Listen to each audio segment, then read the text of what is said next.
Captain, we have a proximity alert with the planet Geekery. We are approaching collision. Quicks, get somebody on the comms, enter in the security code. 257. Security code accepted. Hello, Devoted Geeks, and welcome to episode 3 of Comm Talk, the podcast extension of Geek Devotions, the YouTube show from a couple of Devoted Geeks devoted to letting people know that they're loved. I am Dallas, and on today's episode, special guest Scott Ethridge and I talk about Guardians of the Galaxy Volume 2, and some really very interesting aspects of the movie.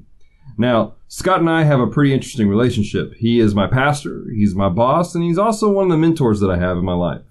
Over the last 8 years, Scott and I have had a lot of really, really neat conversations, and recently we had one about Guardians of the Galaxy that I thought absolutely needed to be part of this podcast. I want you guys to do me a favor, though. As you listen to this podcast, please interact with us. Send us your thoughts of what you're thinking about, what your thoughts are on what we're saying. And if you have your own opinion about some of the stuff that's happening in the movie, please send us your thoughts and opinions via Facebook, Twitter, and Instagram. You can simply look us up on all those platforms by typing in Geek Devotions. If you're watching this on YouTube, obviously you can leave comments in the description down below. Make sure, though, you stick around to the end of the show to hear who is our Devoted Geek of the Week, and how you can become next week's Devoted Geek of the Week. So, without any further ado, let me bring Scott in with us.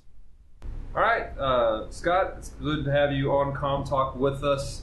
If you could, like I said in the intro, you and I have a very different relationship because you're my pastor and my boss and mentor and all that good stuff. But if you could tell the people listening kind of who you are, where you're from, and what you do. Sure. I'm the lead pastor at the Healing Place, and I am a self-professed non-geek. So I do not declare myself to be an expert in geekdom or anything else. But just knowing you and getting connected to what you guys have been doing with Geek Devotions kind of has piqued my interest and intrigue. And so, as you know, I've been asking you a lot of questions and trying to figure out what's what and all this stuff. And I don't suppose that I'll be a geek tomorrow, but a lot of that stuff does speak to me in a different way. Yeah. And so, but anyway, that's kind of who I am, and that's what I do. And I love leading, and I love people, and I love interesting avenues to be able to convey truths to people just like this. So I'm very intrigued with all this, and it's very cool the way you guys are doing it. And just for the listening audience, and he's probably going to turn red, but I am super proud of him and just kind of what they're doing and how they're doing it. So it's just very cool. Thanks so much. So, if you guys are wondering what some of the atmospheric noise is, we're coming from you live from a remote location. Otherwise, Pastor's man cave. We got tools everywhere. We got no wake zone in Michigan. Football. Wolverines, is that it? That's it. So you're from Michigan originally, transplanted to Arkansas. Yeah. And so just a really interesting past, and you have a very unique outlook on things. Like, so you're not really a geek necessarily, but you do have your own kind of geekdom, if you will, which is the music, the mindset, and everything. We're going to get into a little bit of that with the movie Guardians of the Galaxy, and specifically Volume 2. Yeah. Before we get into the music aspect of it, what are some things about it that just kind of popped out to you about Guardians of the Galaxy? And for the listeners, there probably will be some spoilers happening, so if you're one of those like super anti-spoiler people, plug your ears, I guess, or hit pause. I guess that's easy too. Yeah, I think I was intrigued with Volume 1 with the fatherlessness, or kind of the absentee father, the abusive father. There were many different characters in Volume 1 that really dealt with, without really dealing with it, quote unquote, the father issue. Mm-hmm. Where you're talking about Gamora and Nebula and their father issues, and even in the first one, Yondu, you kind of know something's not quite right. Yeah. There's something missing. And then, of course, Star-Lord is Lord. So you kind of get that whole, but you don't really know what's going on in Volume 1. You don't know the whole backstory, but you know there's some issues with Dad. So Volume 2, when I watched it, that immediately, because they go into the storyline, and I'm going to try my best not to do a spoiler, but they go into the storyline of his dad. Right. And once that story starts unfolding, whether it was conscious, subconscious, or the story just dictated you had to go there, Yeah. the story really goes into every single individual almost that's a part of this storyline is dealing with some kind of loss, something that's absent, someone, something that's absent from them, and the story just kind of unfolds that way. So, with Drax, of course, it's his family, but yet he's still got some issues with even like male authority and different things. So, I mean, there's a whole storyline there, and of course, Gamora and Nebula and all of that stuff that comes with that. Yeah. And in Volume 2, they open up Star-Lord, and then it opens up Yondu, and then it opens up Rocket, and then you end up with Yondu and Rocket, this raccoon and this dude with this arrow. Right. Again, I'm not a geek, but this dude with this arrow. Right. And they find out that they are really alike in a lot of ways. And then the story kind of climaxes with this whole, they're face to face crying almost of like, whoa, Right. there's really something going on here. And it all goes back to the past. Yeah. And it really goes back to their quote unquote, for Rocket, it would be his creator, and then for Yondu, his father, quote unquote, his creator. Right. Same thing with Star-Lord. So I was super intrigued. And you know me, that fathering stuff is a big deal for me. Right. Whether people know the Lord or not, they know God or they don't know God, or they had a good parent or father or a bad father. That has always intrigued me, just the role that fathers play. And they really opened that up. And to me, anyway, that was just me watching it. Right. Everybody's going to have their own lens. But to me, that was fascinating. Yeah. I would probably go and watch that over and over and over and over and over again. Mm-hmm. Guardians of the Galaxy Volume 1 and 2 will probably be in my movie collection. Yeah. And I'm a total non-geek. Right, yeah. But it will be there because of that storyline. Yeah. And I will probably go back and dissect all of that and go, oh, I missed that on the first go around. Right. Here's where that root issue was with their dad. Right. And then, of course, with me, it'll probably turn into some type of teaching or sermon or something. Something. Yeah, something. But I was fascinated by that. And I was glued. Yeah. I was literally glued to that one theme through the whole entire movie. Well, it's great the way that it has a great story. You did Geek Devotions for us, an actual YouTube episode. And those of you who are just your only podcast listeners, check out our channel, youtube.com/Geek Devotions. And Pastor actually did an episode. He talked about the 4 elements of a story. And so you and I, we've talked in length in the past that that's something that's kind of missing in modern day film. Yeah. Is a decent story, and it feels like Guardians of the Galaxy really does that. Almost to the point, and I don't know if it's on purpose. I'm assuming it is on purpose, but they're not only telling the story through the action and everything, but through the music, and that's really the interesting aspect for me. And I know that's something that caught your eye real big, was the music aspect. And, right. And you're kind of a self-proclaimed music historian, encyclopedia. I wish some of you guys could be at our staff meetings, because our associate pastor, he's also a music nut, and sometimes these two will go off on tangents about things that I don't know anything about. And so it's quite interesting to listen to or hear. So, Pastor, if you could just walk us through, what about the music? What stuck out to you about the music and the underlining with the story that was happening? Well, the one thing that I immediately noticed was that,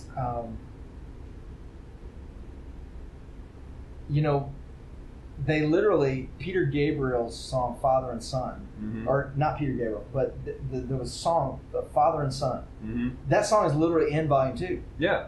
And so there's like this intentional thread through all of that. And so, you see songs like Southern Nights, Bring It On Home to Me, The Chain, all these different songs. Many of them were done by popular people, but they intentionally, I believe, in Volume 2, picked these nondescript groups who had maybe one hit And they use that one hit through this whole storyline. And it's interesting to me that, one-hit wonders are almost like the fatherless people in the story. Right. They have this one thing and they're always trying to capture it back, but it's gone. And they have to kind of lean on that one thing, but something's missing. Right. Something's missing. And those end up being the groups that end up at the state fairs, playing at the state fair, and they're known for this one thing, but they wrap their identity up in that one thing. And you can see that in all the characters. They wrap their identity in certain things, right, because they were missing something else. Yeah. And so all of their actions were coming out of this, I'm missing this. And in this movie, I believe it's that father issue. And so I thought it was really interesting, even the song choices, and a lot of movies do that. They will use songs that really pull out the story, but sometimes they'll overuse it. Right. And I don't think they did that. I think, really, I believe this movie was marketed specifically to my generation. I'm 48 years old, and I am old enough to have adult kids, which I do. Right. But I'm also young enough, the way that people are having children today, to have, if I wanted to, we could have children that were 4 and 5 years old. Right. So my generation has an expanse of, we can have kids from newborns all the way probably to like 28, 30 years old. Yeah, absolutely. We can have children in that age range, which is basically every demographic that they would want to hit with a movie, as far as kids to young adults. Those could be my children. Right. Which, if the movie attracts me, then I'm going to take my kids to it. Exactly. And so then it hits all of those. So I thought it was interesting that a lot of the music was selected from my time frame, kind of marketed directly to me. And so I thought that was pretty interesting, the storyline to that, that's what you'll see in a lot of even commercials today. A lot of the music is directed towards, as far as the adult, quote unquote, it's towards me, like a car commercial. It'll be towards me to influence someone else. And then they'll break off of that. And then the next soundtrack for that commercial will be for the 30-year-old or the millennials or whatever you want to call them. Right. But they will start off with me, the Xer, the Generation X. And so I thought that was really cool, the way they used that. And again, me, music, as soon as the first note hits, I'm just like, okay, what are they trying to say with this? Right. How does this fit in the story? What mood are they trying to set for this? Right. And from the very beginning of Volume 2, the very first song, and I'm not going to tell you what it is just in case you didn't see it, but pay attention to it. If you haven't seen the movie, pay attention to it. When they're in the car, they're driving, it's back in the 70s. Right. You can tell it's 60s, 70s-ish. They're in the clothes, they're listening to the music, and the song's playing in the background.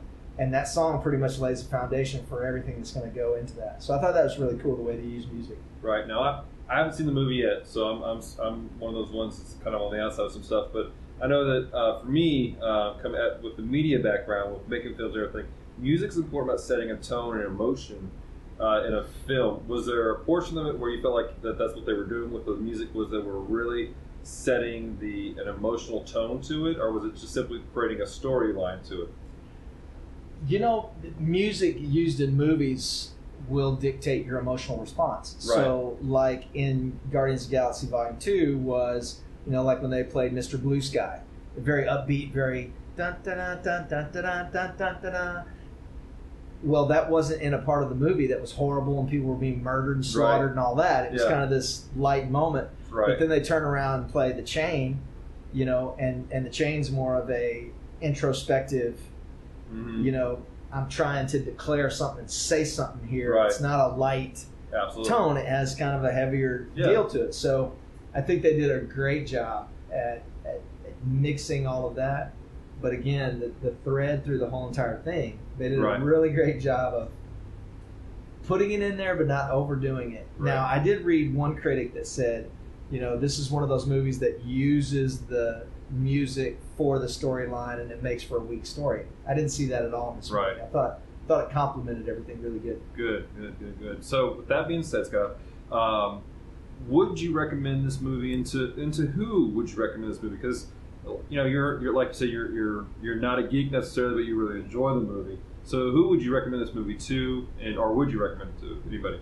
Yeah, I think, especially my generation, if you're 45 to 55, I think you really connect to the storylines being laid out here, and plus the music, but also the younger generation, those who are, because again, my perspective and your perspective are going to be a little bit different. Sure. I'm looking for storyline.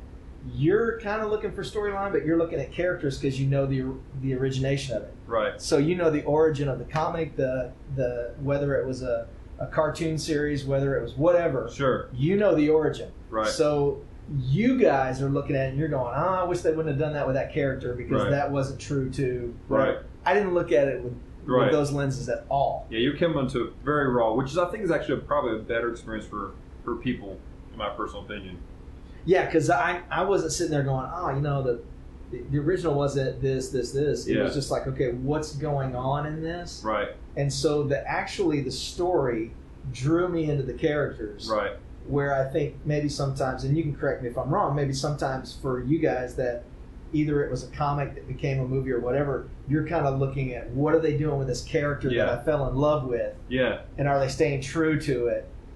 Then you dig into the story and you kind of let that lay out that way. Absolutely, I'd agree to that. Again, as a person who grew up with comic books and all that stuff, like a lot of it has come out and going, is this really a character I grew up in love or not, or are they? And sometimes, and there's people that I'm one of those ones that I go into a movie and I try to take it just for itself because I'm not just a comic book nut, but I'm also a big film person. So I'm a big fan of people taking artistic license, doing what they're going to do within some reason. So I'm a little more lax than some.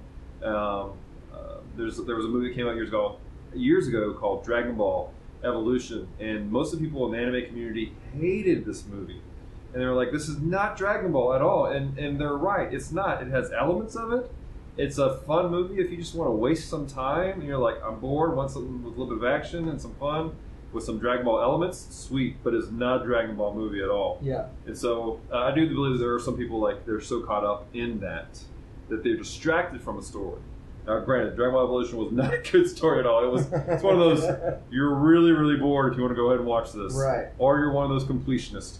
So would you prefer, and let me flip the script on you and ask you this, would you prefer then that they would not use the entity of Dragon Ball, but maybe title it something else using elements of it, but not going, okay, this is Dragon Ball. Maybe it's, hey, it's Evolution. Right. And then Dragon Ball's not in the title or anything, and they just use elements of the story. I think in that particular situation, that is exactly what they should have done with recognition of certain things. Even Akira Toriyama, who's the creator of Dragon Ball, he came back and said this was not good. And there's been 2 projects he's done that with. There was a series called Dragon Ball GT, which he was not part of, and he's like, what have you done to my baby? Right. And Evolution was kind of along those lines. And so I think that with stuff like that, there's almost while I'm a big fan of people saying creative licensing and doing stuff, when there's something that has a heritage, you need to go back to the people who had that, who were part of that heritage to begin with. Like in the case of Dragon Ball, like go back to Toriyama and go, hey, look, this is what we want to do with something you created, and we want to make something that's honoring and respectful of what you've done. Give us some wisdom, tell us what you think, and shape it that way. And if they're just going to go off the rails, I think don't call it Dragon Ball. Yeah, right. I think there's a lot of aspects to that because you almost lose your core crowd, right? Exactly. Trying to reach the periphery people, right? You kind of lose your core crowd. So how do you believe they did with Guardians of the Galaxy Volume 1? Well, I think they've done a great job. I think it actually rejuvenated the franchise as a whole. Guardians of the Galaxy was one of those fringe books that not a lot of people were really into. Honestly, they were one of those B-list books outside of your X-Men and your Avengers. They were kind of one of those ones that were out there, and I think it rejuvenated. And they did a great job. They rejuvenated a lot of characters, and they brought a good spin on some stuff. There were some character redesigns I thought were good. Star-Lord's story is a little different from what it was, but it's not a bad change. I think it was all very positive and very much in the modern thing, which is a rarity in Marvel Comics nowadays. Marvel has done a mistake in not honoring where they come from done all kinds of weird stuff in the comics lately with several characters. They've recently brought in a character named Riri, who is a African American, I think, teenager girl, and she is the new Iron Man. Now they're going back through and they're fixing some stuff, and it was Marvel's attempt to, hey, we would be multicultural, we're reaching new demographics, which I appreciate, I love, but they did it in a dishonoring way, right? And it took away from a lot of their fan base. Well, as somebody with no context, though, in Guardians of the Galaxy, the storyline is what drew me in. Sure. It was, because again, not only with the father issue, but here you have the mom issue who left, right? Who died, and she leaves. What is she leaving as a legacy? Music. Yeah. So he's connected to the music, right? But yet he still has this hole for his dad. Yeah. And most all the music he's listening to in Volume 2, it's interesting that Volume 1, each song means something to him, right? But in Volume 2, the music he listens to actually ties in with the father storyline. Yeah. So it's almost like he's listening to these things that are bringing all this stuff up, and it's almost making it all come to the surface. Yeah. And going, hey, I'm going to have to come face to face with my dad. This is going to happen. Right. What am I going to do? Sure. And then, of course, he comes face to face with his dad. And I don't think it's a mistake that dad's name is Ego, because that really comes through. Yeah, sure, absolutely. Yeah. That's the aspect of everybody's life, I really think. People go, man, what's going on? And sometimes I think it's like the Lord puts us in situations, and for some people they seem it's like they're like, this is so random, it doesn't make sense, but it really is God using our circumstances, using our situations to bring stuff to the surface that maybe we buried for a long time, so we can handle them in a healthy manner. Yeah. And so, cool, great. Well, this has been a great conversation, Scott. If you do us a favor, where can people find you and tell people about the church and how they can find the Healing Place? Okay, well, you can find me in Shreveport, Louisiana. No, I'm kidding. There you go. Done. But I am on Instagram and Twitter are kind of my main vehicles. I'm not a big Facebook guy. I know, everybody, I get it. And I know why you're saying all that. But Dallas, you know that most of my stuff is done through the church, THB Shreveport, Facebook. But I do a lot of church stuff too, and personal stuff on my Instagram and my Twitter, which my Instagram, which is kind of crazy. I'm not even sure what my handles are on them, but I think it's at Ezekiel 478. Right? Yeah, I believe so. At Ezekiel 478. And Twitter is at Scott Ethridge. So I don't know all the other letters that go with that, guys, and backslashes and forward slashes and all that stuff. But you can also find us at www.thbshreveport.com. And then we also have a thing we call the Weekly, which you film and are part of. That it's just kind of cool little quick devotional type thoughts for the week. And we have a YouTube channel on that, THP Media Productions. Right. And you can subscribe to that and like that. And we do some really cool stuff with that. And then the podcast on thbshreveport.com. We feel like that's valuable for people and can really breathe life into you. And, we're not the greatest thing and we're not the worst thing. We're just kind of a thing. So we feel like it will breathe life into you if you listen to it. Absolutely. And you can actually find that podcast on iTunes and soon, very soon, it's going to be on Google Play and Stitcher Radio. So if those are your main venues of listening, those will be there. And if you're watching this on YouTube, there will be descriptions in the description down below. And also, if you go to Geek Devotions, the Facebook page, we'll have everything and all the links that he just mentioned for you guys to access pretty easily there. Well, Scott, we appreciate you taking your time and meeting me at this undisclosed location and talking with us and geeking out over music, because that is a geekdom for many people, and I appreciate it so much. Awesome. Thanks, Dallas. We hope you guys enjoyed that conversation with Scott. Do us a favor and hit him up on social media and let him know that you appreciated him being here on Comm Talk. So 2 orders of business before we close this thing out. First off, we'd like to congratulate our Devoted Geek of the Week, Jonathan Gilbert. If you haven't yet, you should be getting a message in your Facebook inbox soon, man. Again, we just really appreciate your interaction with us and what you've had to say over the last couple of days. You are an amazing, amazing man. So thank you so much. If you'd like to be a Devoted Geek of the Week, all you have to do to qualify is interact with us, and that's less than I may choose you. That's really all it is. Just interact with us, have some good conversation, and you yourself may end up as our Devoted Geek of the Week. Also, on Friday's episode of Geek Devotions on YouTube, I said that I would confirm if Thomas of A Nerd in the Verse was in fact a brown coat, and as it turns out, he is. So that's good to know. Alright guys, thanks so much for taking time to listen to Comm Talk today. If you loved this episode and you really enjoyed it, head over to iTunes and subscribe, rate, and leave a review. Or if you want, check out our stuff on Google Play, Stitcher, and TuneIn Radio, wherever you like to get your podcast source from. And yeah, just remember guys, we really love you guys, and we really, really do appreciate you taking your time to listen to what we have to say, watching our videos, and interacting with us. So until next Sunday, stay devoted, peace, and love.